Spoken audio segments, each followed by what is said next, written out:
Echo was one of the nymphs with whom Pan fell in love. She was a gay nymph who chattered and prattled all day long, and never kept quiet long enough for Pan to win her with music and poetry. One day, Hera came down from Olympus to look for Zeus.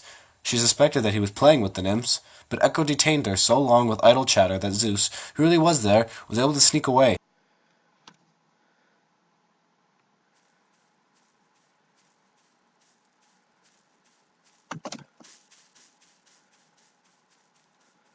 Hera, in a rage, punished Echo by taking from her the gift of forming her own words. From then on, poor Echo could only repeat the words of others. Now at last, Pan thought he could win her by his own words, but before he had a chance, she had lost her heart to another.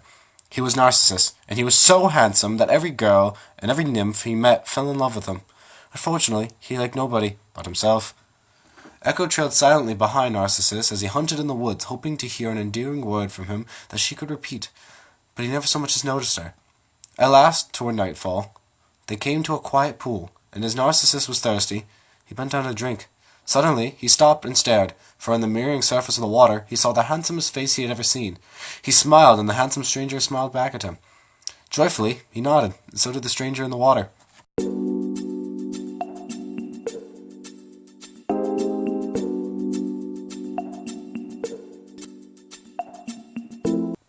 "I love you," said Narcissus to the handsome face.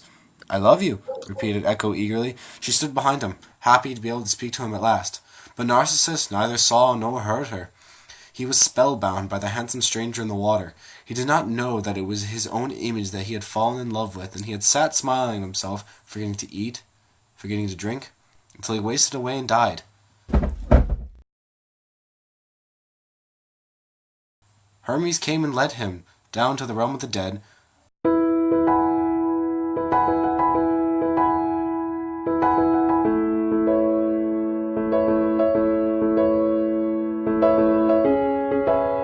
But where he had been sitting, the lovely Narcissus flower sprang up.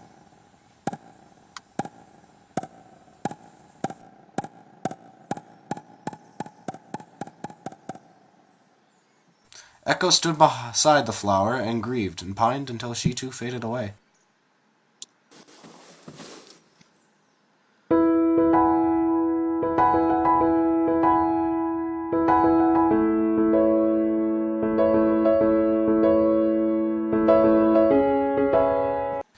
Nothing was left of Echo but her voice, which to this day can be heard senselessly repeating the words of others.